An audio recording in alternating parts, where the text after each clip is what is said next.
Hey, about my legs.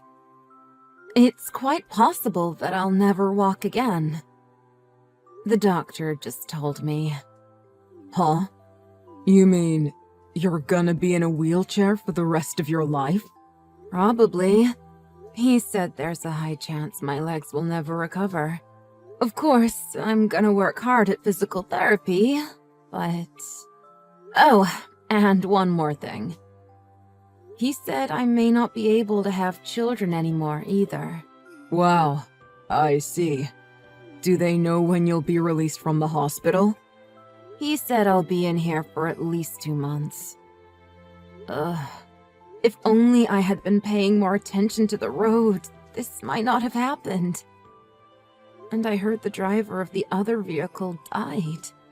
I'm filled with all this sadness and anger at the same time, and there's nothing I can do about it. I feel bad for the other driver's family, but when I look at my legs... I can imagine what you must be going through. But you survived the crash, so I'm happy. Thanks. I've been thinking about something. How about you and I move into that big house your dad left to you when he died? There's lots of rooms for a wheelchair.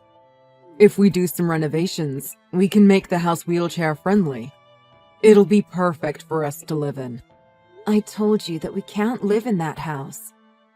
It was a stipulation in my dad's will. He didn't want me to ever live there. He just wanted me to maintain the place. You mentioned this before, and I told you living there isn't an option. You and I can look for a new house if you want, but we'll have to wait till I get out of the hospital. Huh?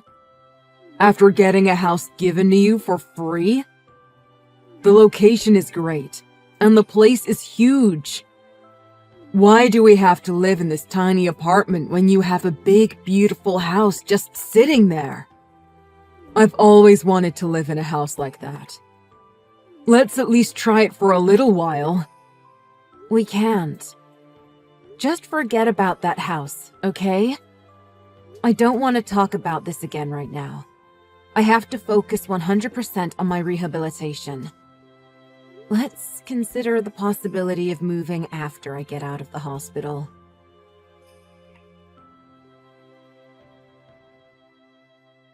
Hey, Caleb! Mrs. Smith just messaged me and asked if we had moved. What's going on? Oh, has news already reached you?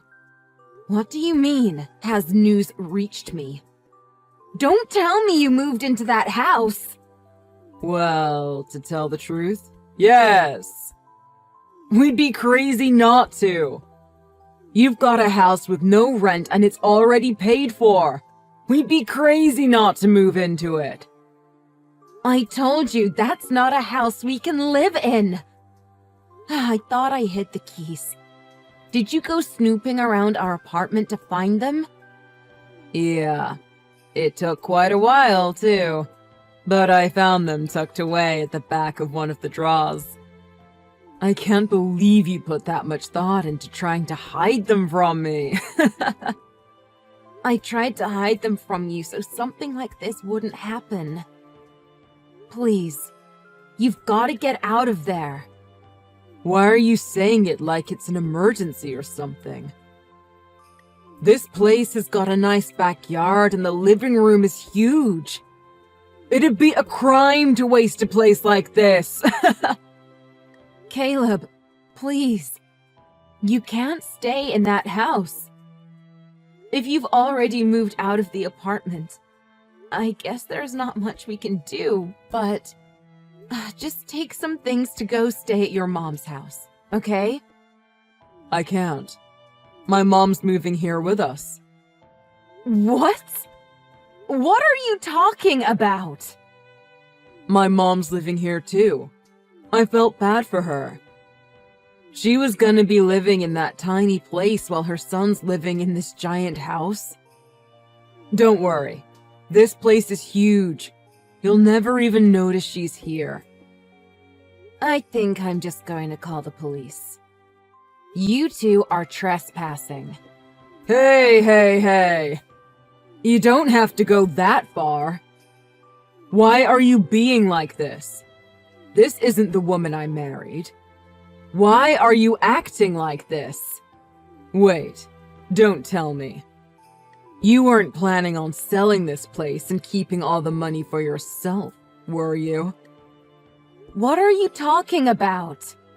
I didn't know you were so greedy.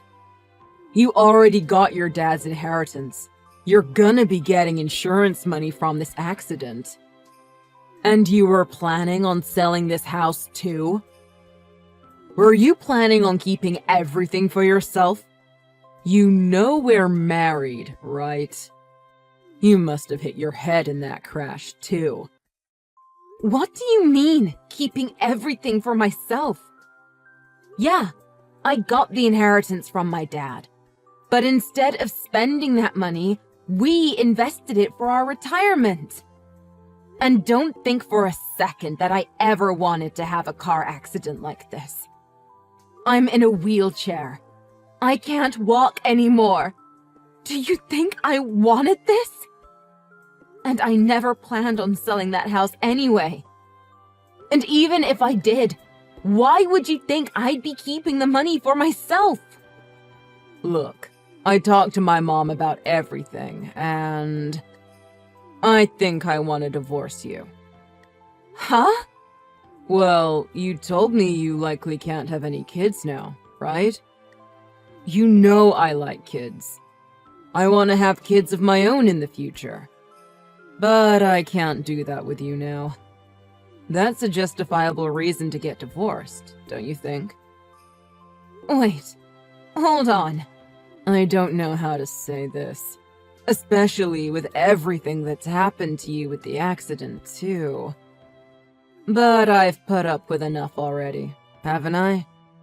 I mean, your dad worked in real estate, but he never helped us get a place, did he? He had no trouble with money, yet he never helped us out financially at all. And even you, making us pinch every penny all the time and save any extra money we have at the end of the month. I can't stand it. Why did you assume my dad would just give us money? Our bills have nothing to do with him. And we were getting by just fine on our own. See? This is exactly what I'm talking about. There's no reason why we couldn't splurge a little more every month. All you ever wanted to do was to get by. What do you mean? We had everything we needed.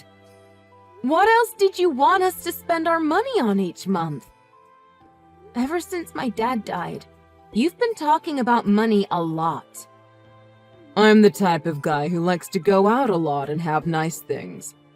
So, when I divorce you, I want this house. You can't live here anyway, so you don't have a problem with that, right? Huh? I want this place. It's like my dream home. It's huge. And I've already moved in, so don't say huh to me.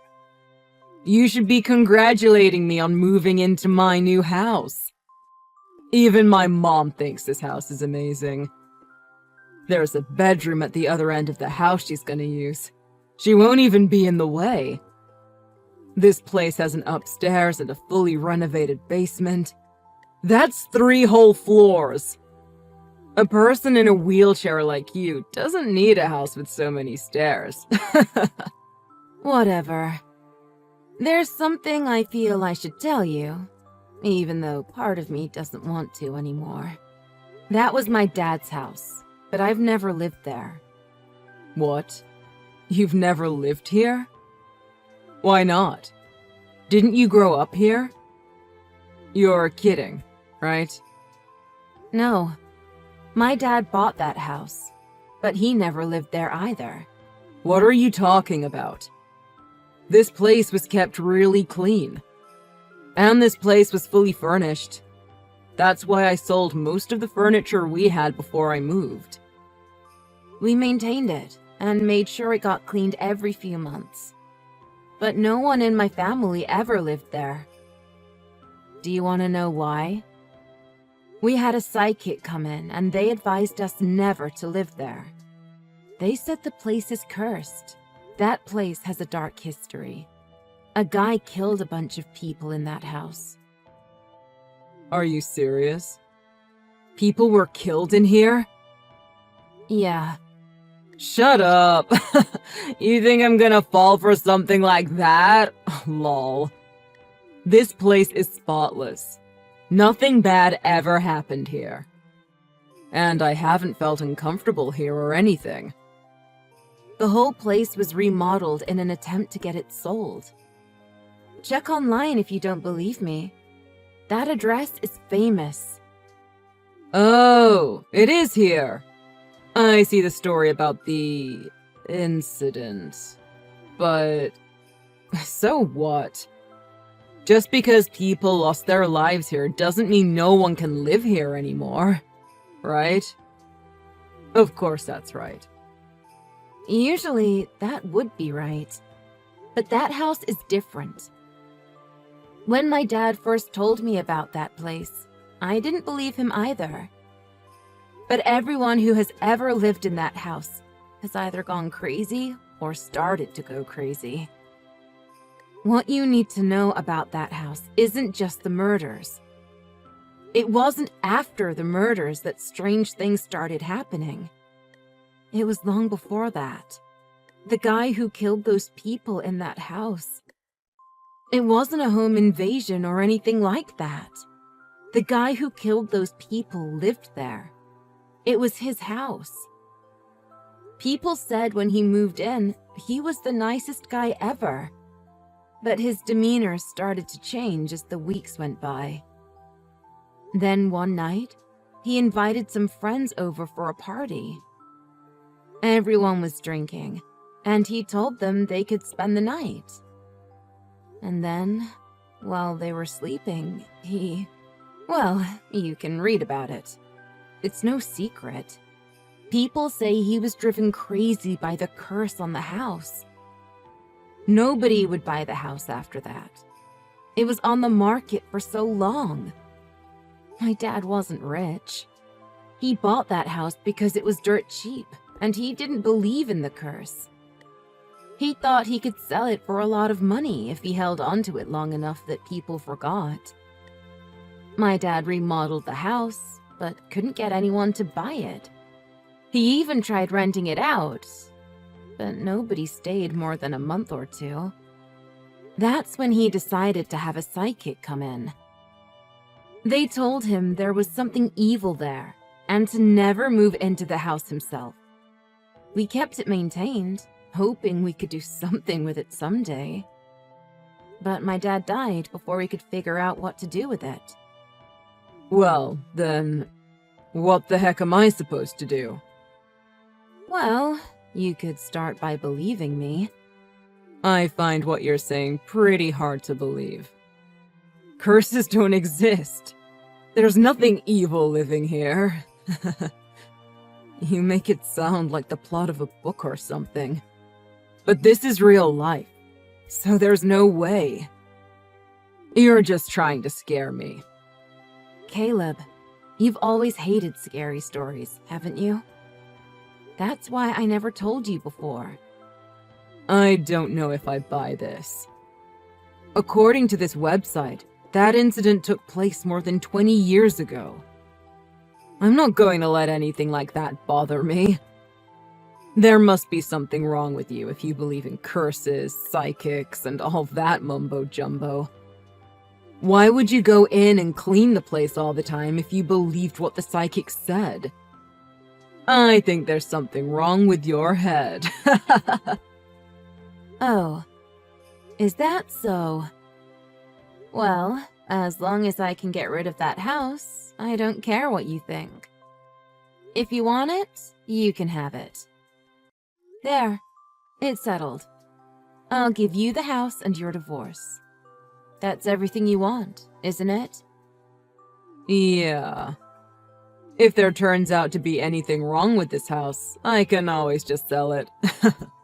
I'm glad you're such an understanding wife. I'm looking forward to the start of my new life. And I wish you the best of luck on yours, too.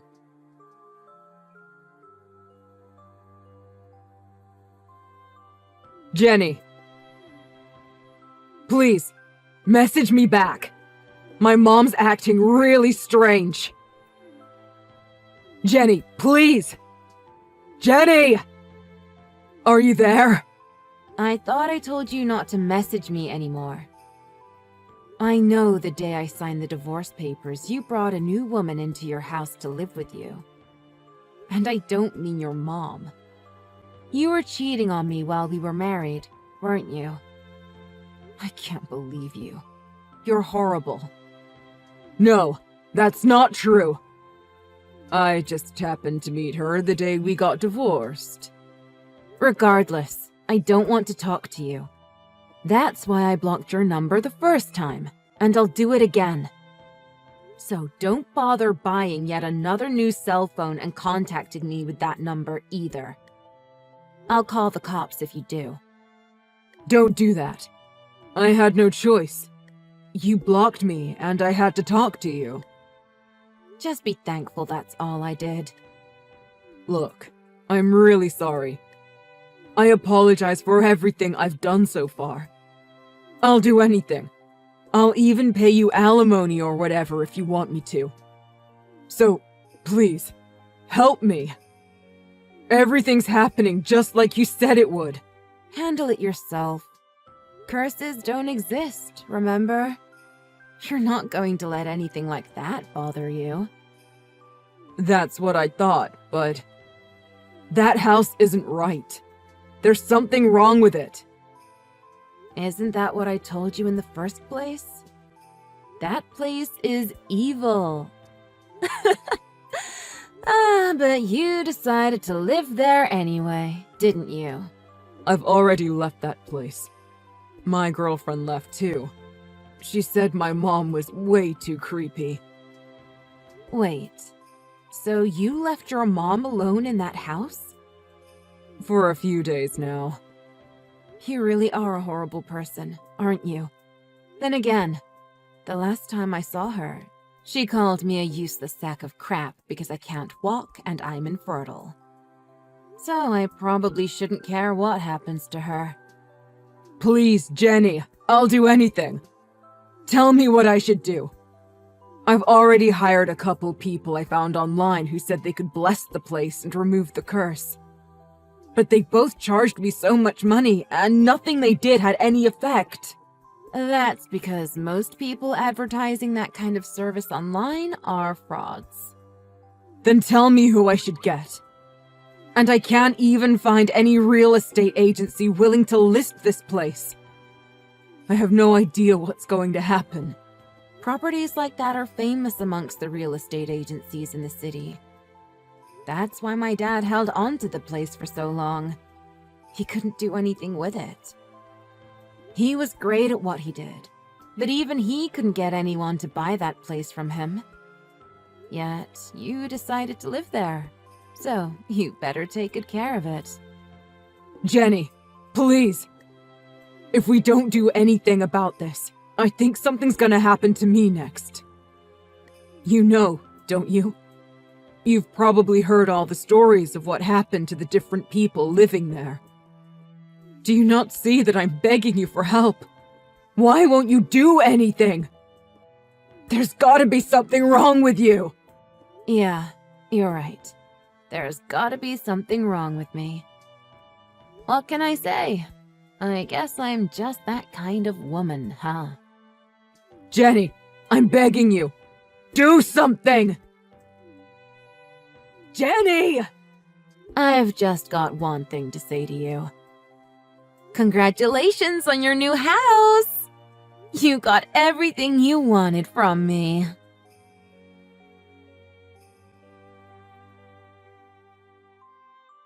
After that, Caleb's mom's mental state got progressively worse. I even heard from a mutual friend that she was eventually admitted to a mental hospital. I'm not related to her anymore, so I can't say I really care too much about it.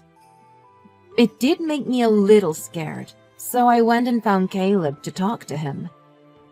When I say scared, I mean I was scared that he might actually find a buyer for the house. I didn't want anything bad happening to anyone else. Also, at that time, it was just a rumor that she was admitted to a mental hospital, so I wanted to find out for sure.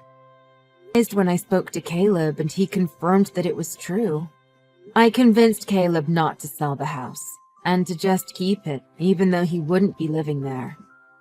That was also the day I signed the house over to him and had it put in his name. I had to do that because it was part of our divorce agreement. The house would be his.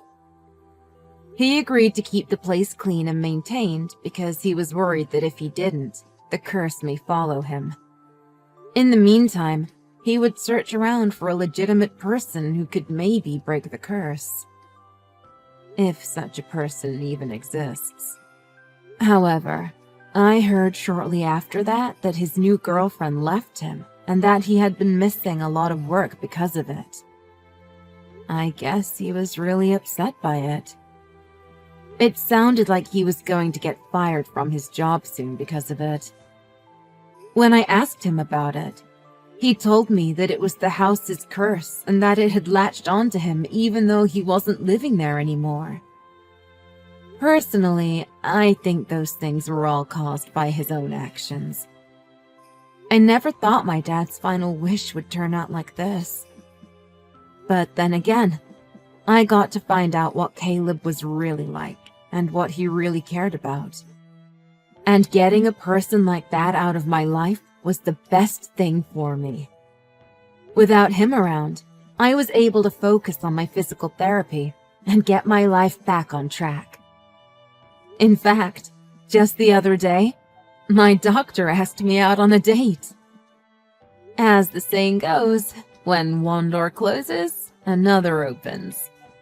One other shocking, or maybe supernatural, thing happened too.